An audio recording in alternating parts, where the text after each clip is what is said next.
Kenoğlu, ilk önce Süleymaniye töreninden başlayalım. Siz de o törene tanıklık eden misafirlerdensiniz. Oranın atmosferini, izlemini seyircilerimizle paylaşır mısınız? Evet, esasında ben 2 Temmuz'da Sivas'taydım.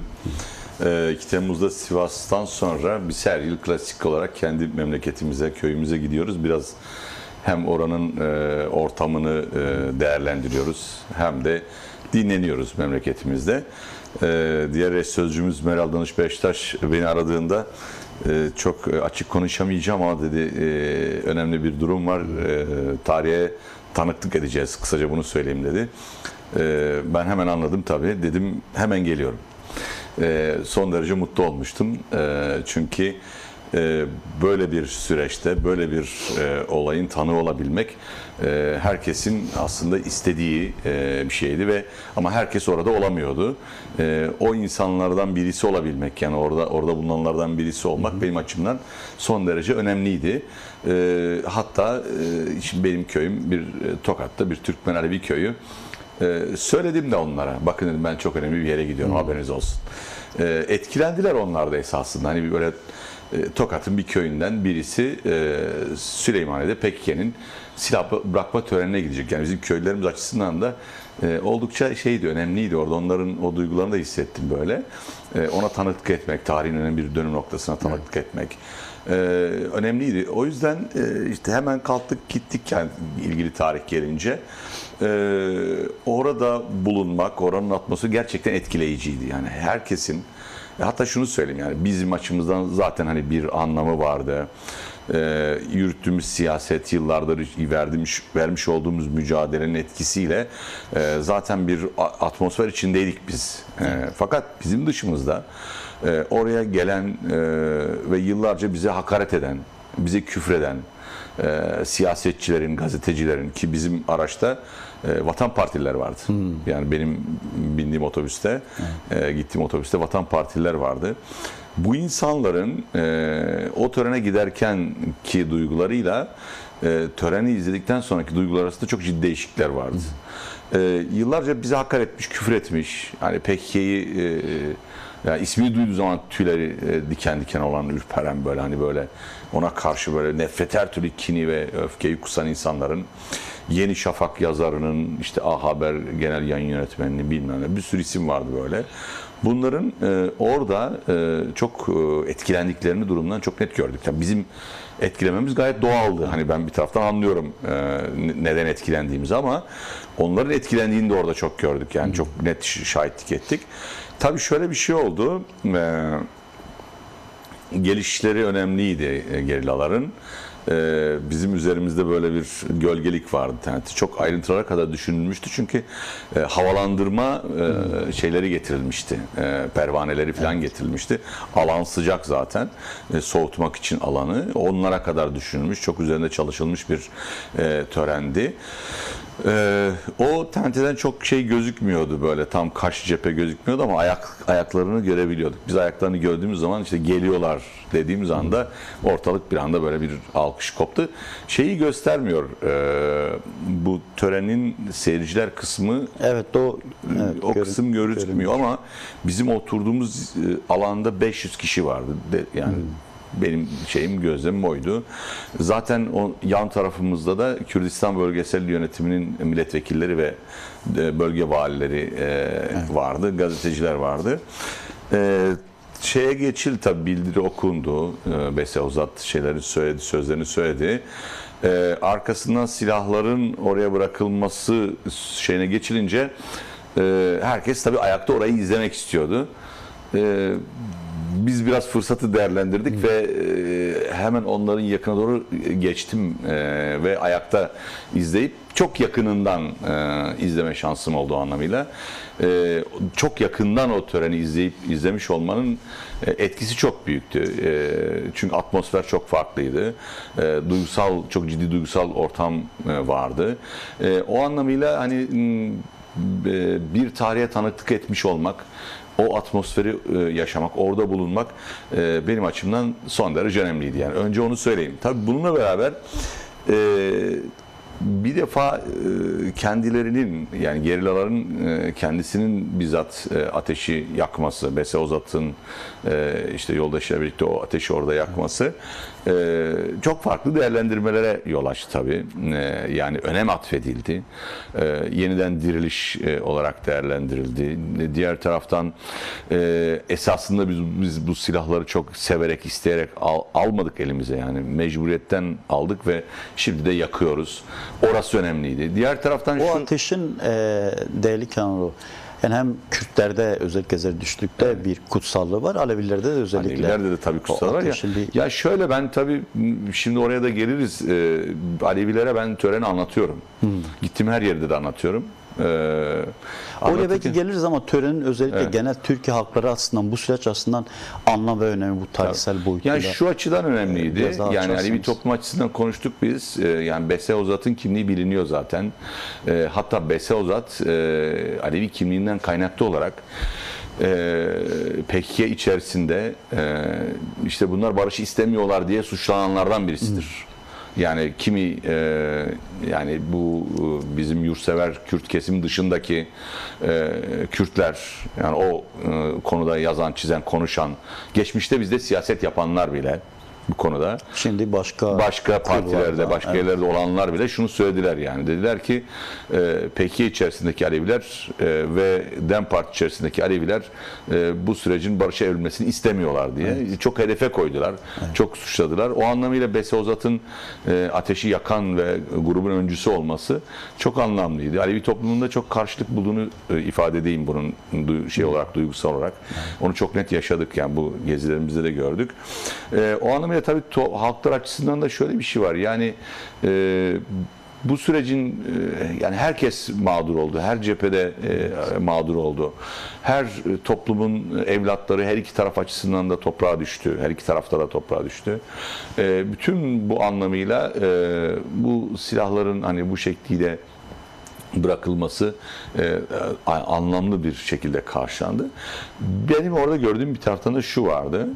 Ben çok kararlı bir duruş gördüm. Yani bu konuda daha öncesinden yapılan spekülasyonlara hiç uyulmadığı ya da hiç öyle olmadığı, çok kararlı bir şekilde PKK'nin kendi önderini, Sayın Öcalan'ı kararlarını uyguladığını, özümsediğini, yani sadece bunu işte önderimiz karar almış, biz de uyguluyoruz. Bununla ilgili de çok tartışmalar vardı. İşte Kürt Halk Önderi Abdullah Öcalan çağrı yapacağını ama örgütün dinlemeyeceğine dönük de çok tartışıldı zaten. Önce bunlar şey denildi. Aynı zamanda. Yani önce şey denildi. Yani dinlemezler bunlar dediler Sayın Öcalan'ı. Ondan sonra örgüt iradesini ifadeye etti.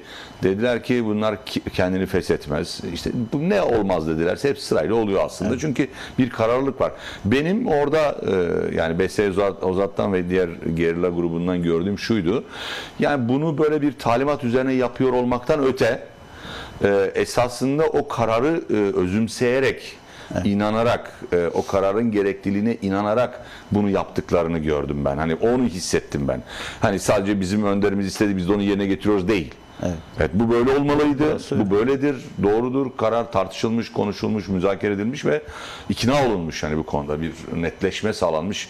Ben öyle gördüm. Hani bütün o seremoniden, oradaki törenden bunu hissettiğimi ifade etmek isterim yani. Bu sürecin özellikle Kürt Halk Önderi Abdullah Öcalan 20 Şubat'ta yapmış olduğu çağrı sonrasında PKK'nın fesih kararı alması yapılmış olduğu çağrıdan sonra fesih kararı ve sonrasında bu törenin düzenlemesinden sonra bu süreç başka bir aşamaya geçildi. Son İmralı heyetin gidişinden sonra Kürt Halk Önderi Abdullah Öcalan'ın kendisinin de dediği bir süreç artık başka bir yeni bir aşamaya geçildi. Bu sürecin aşamalarını biraz konuşmak gerek. Özellikle çıkacak yasa, oradaki deklarasyonda da var olan bir durum.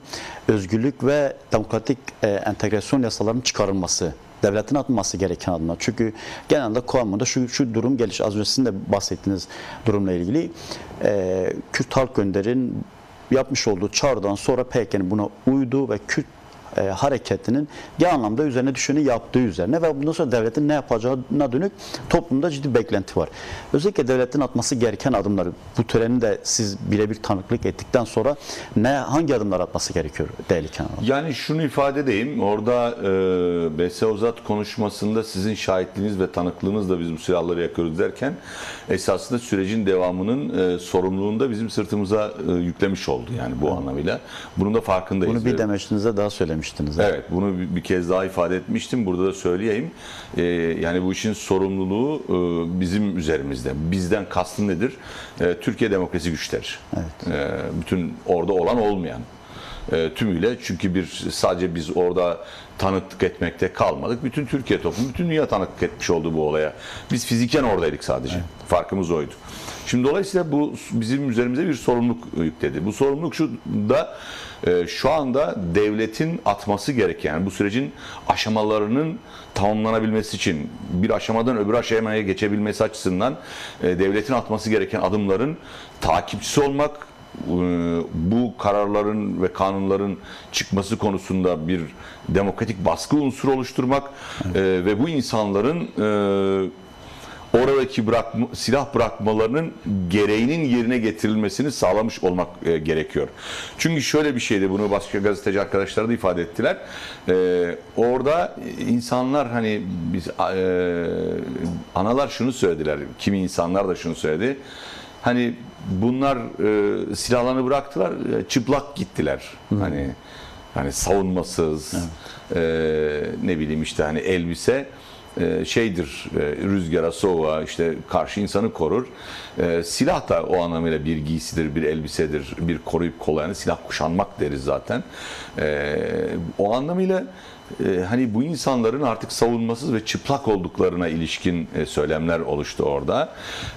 İşte tam da esasında bu insanlar kendilerini hani bir yönüyle, tabii ki şey açısından söylemiyorum, bir çaresizlik meselesi açısından değil, ama bir yönüyle de demokratik güçlerine kendilerini artık ya da bu sürecin ettiler yani. Nihai bir sonuçlanması açısından tabii adımlar atılması gerekiyor, evet. Ki orada kendi açıklamaları da öyledir. Şimdi şöyle, bu sürecin hani barış ve demokratik toplum süreci olarak tanımlıyoruz, tarif ediyoruz. Sayın Hocam da zaten bu başlığı atarak uyguladı. Tabii bunun aşamaları var. O anlamıyla bir kere barış faslının tamamlanabilmesinin de aşamaları var. Evet. Barış faslı silahların bırakılması, örgütün kendini feshi, ama buna bağlı olarak da gerillaların bundan sonraki yaşamlarını nasıl sürdüreceği, nerede bu kalacağı, yaşamların sonunun devamını nasıl getireceği. Ama bununla birlikte Türkiye'de sırf PKK üzerinden çıkartılmış kanunlar var. Şimdi örneğin devlet diyor ki kendi iktidar, AKP, MHP kendi propagandasını yapıyor ve diyor ki terörsüz Türkiye diyor buna örneğin. Değil mi? Şimdi hadi diyelim onun dilini üzerinden gidelim. Terörsüz Türkiye. Tamam, terörsüz Türkiye ise o zaman terörsüz de hukuk olması lazım. Terörsüz bir kanun olması gerekiyor. Terörsüz bir anayasa olması lazım. Terörsüz bir yasa olması lazım. O nedenle senin o zaman bu yasalarındaki terörle ilgili konuları da temizlemen gerekir. Madem terörist Türkiye böyle diyorsun, o zaman buna sen kendi yasalarına da düzelterek buradan başlaman lazım. Şüphesiz bu konularda hani bizim arkadaşlarımızdan da aldığımız bilgiler, işte biz de HDK'nin sözcüsü olarak bu meselenin içerisindeyiz. Süreçle ilgili şu an için olumsuz giden bir şey yok. Yani ama yavaş giden var, ama hani tam beklediğimiz şekilde, çünkü kamuoyunda bir de şöyle bir beklenti var, yani bunu evet Kürt tarafı adımları atıyor ama diğer taraftan hani çok böyle belirgin bir adım gözükmüyor.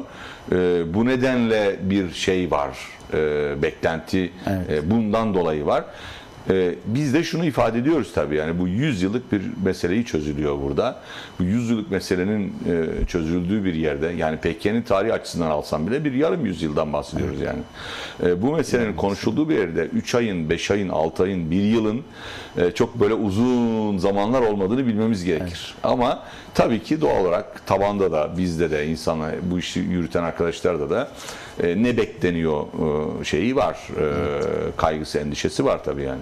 Bu özellikle özgürlük ve demokratik entegrasyon yasaları mecliste bir komisyonu kurulma sanırım bu hafta ilan edilecek. Bununla birlikte yani somut atması gereken adımlar bu sürecin tamamlanması açısından. Çünkü toplumda az önce de belirttik ya, genel beklenti böyle. Devlet hangi adımlar atacak ve bu sonuç özellikle Kürtlerdeki güvensizlik, Alevilerde farklı, Türkiye muhalefetinde, halklarda böylesi bir durum var. Hangi adımları atarsa toplum, evet bu süreç samimi bir şekilde artık devlet de bu süreçte işte adımlar atıyor, gereğini yerine getiriyor. Özellikle atılması gereken. Ya şöyle söyleyeyim, bu konuda esasında toplumun genelinde şöyle bir kaygı var. Hani Kürt halkına gittiğiniz zaman sorular farklı oluyor. Evet. Türkiye'nin değişik topluluklarına gittiğiniz zaman sorular farklı oluyor. Arasında farklılıklar var ama ortak noktası şurası. Ortak noktası peki bunlar niye adım atmıyor? Evet. Peki bunlar devlet gerekeni niye yapmıyor? İşte o yüzden hani bu iş olmayabilir. Sizi kandırıyorlar olabilir. Efendim söyleyeyim, kendi çıkarları için bunu yapıyor olabilir. Kürt Abdullah Öcalan'ın üzerindeki tecrit politikaları tamamıyla kaldırılmamış. Bu hepsi bağlantılı zaten. Hani evet. Bu yasalar derken hani biz sadece geriler açısından söylemiyoruz. Tabii ki sonuçta en başta Sayın Öcalan'ın bu süreci tamamlayabilmesi açısından da, yani evet. Tamamlayabilmesi açısından da, yani bırak diğer haklarını, bu açıdan dahi koşullarının uygun hale getirilmesi gerekliliğini ifade ediyoruz. Bununla ilgili yasal düzenlemelerin oluşması gerektiğini ifade ediyoruz ve diğer şeyler. Yani bütün toplumsal kesimlerin, biz şimdi Ortaca'ya da gittik, Köyceğiz'e de gittik, yani Muğla'nın, Aydın'ın, evet, oraların hepsinde de Kürt halkıyla da görüştük, Alevi toplumuyla da, değişik halklarla da görüştük. Ortak nokta şu, yani neden bunlar adım atmıyor? Hani devletin atması gereken adımları var meselesi üzerinde daha çok duruluyor.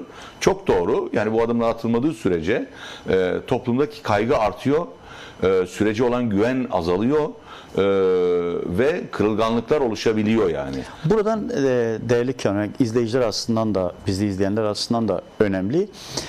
Ya toplumun da biraz merak ettiği özgürlük ve demokratik entegrasyon neyi ifade ediyor?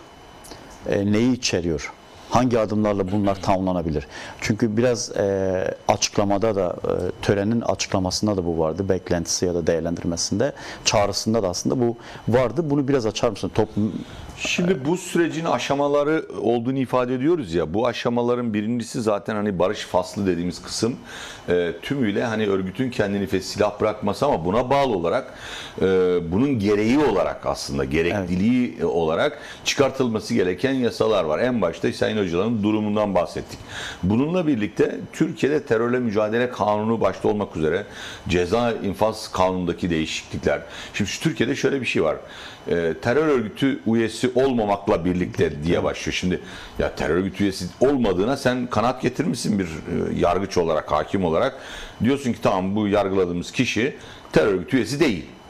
Evet. Değilse bundan sonraki bütün sayacağın eylemler bireysel eylemidir. Hani bir örgütün üyesi değilse kendi bireysel eylemidir. İşte ister konuşma olsun, ister başka türlü bir eylem olsun, hangi eylem olursa olsun bireysel eyleme girer. Ama buradan, hayır buna rağmen bir örgüt faaliyeti gibi gösterip bunun üzerinden cezalar yağdırıyorlar. Şimdi dolayısıyla bütün bunların düzeltilmesi gerekiyor. Yani bir defa Sayın Öcalan'ın söylediğilerin içerisinde önemli bir şey var. Yani aslında bu süreci tarif ederken ve tanımlarken benim okumamı söylüyorum tabii kendi cephemden. Evet, biz silahları bırakacağız ama diğer taraftan da devletin elindeki çok önemli bir silahı alacağız. Nedir bu? Terör bahanesi silahı. Şimdi terör bahanesi silahı hepimizin tepesinde duruyor. Yani herkes bu Türkiye'de, sadece HDP'liler, DEM Partililer değil, sadece Kürt halkı değil, bugün CHP yapılan operasyonlarda da bu terör bahanesi silahı kullanılıyor. Ya da işte ne bileyim, Türkiye'deki emekçilere yönelik, emekçi hareketine yönelik bir operasyon yapılacaksa aynı terör bahanesi silahı kullanıyor. Yani Alevi kurumları demokratik bir eylemde bulunsa, bir açıklamada yapsa, vay bunlar terörist yandaşı zaten diyerek o kullanıyor. Dolayısıyla bu terör bahanesi silahının bir kere ortadan kalkması gerekiyor ki bütün bu sürecin özgürlükler açısından da, demokratikleşme açısından da bir aşama kat edebilmesi gerekiyor. Bu nedenle kesinlikle evet örgütün PKK'nın silah bırakması konusundaki iradesini ortaya koydu. Yani böyle hikayeden bir şey de değildi. Yani o insan hakları heyeti de bütün herkes de o süreci tutanak altına aldı, gördü yani. Şimdi bunun karşılığında artık lafla sözle değil ciddi adımlar atılması gerekiyor. Ama şöyle bir fark var bakın. Onu gözden kaçırmayalım. Silahların bu tören öncesi ve tören sonrası iktidarın bu konuya yaklaşım açısından baktığımız zaman tören öncesinde sadece Devlet Bahçeli konuşuyordu. Ama tören sonrasında Tayyip Erdoğan'ın da hemen hemen her konuşmasında bu sürece değindiğini gördük. Yani devletin bir bütün olarak artık bu işi sahiplendiğine tanık oluyoruz.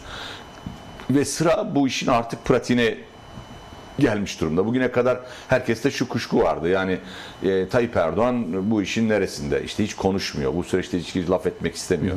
Çok az cümleler kuruyor filan diye. Şimdi tam tersine artık bu meselenin çözülmesi gerektiği konusunda da işte her alanda da artık bu anlamda laf ediyor. Yani bunu şunun için söylüyorum. Bu önümüzdeki haftalarda, aylarda bütün bu beklediğimiz düzenlemelerin çıkması açısından bize bir veri oluşturuyor yani. Hani bunlar bir veridir artık. Yani iktidar bir bütün olarak bu süreci sahiplenmiş durumda. O açıdan önemli. Önceden soru işareti vardı. Acaba AKP kanadı bu işin neresinde diye. Şimdi onu gördük ki artık tamam yani bunlar da işin içinde ve sahibi noktasındalar. İşte daha yeni MİT Başkanı da görüşme yaptı heyet eş başkanlarımız. İçeriğini henüz bilmiyoruz ne konuşulduğunu ama netice itibariyle bunlar bir hazırlığın çalışmaları. Yani bunun farkındayız. Onun için bütün bu şeylerin çıkartılması, yasaların çıkartılması, düzenlemelerin yapılması, işte artık o terör bahanesi silahının ortadan kalkması, özgürlükler açısından da, demokratikleşme açısından da bizim önümüzü son derece açık hale getirecektir.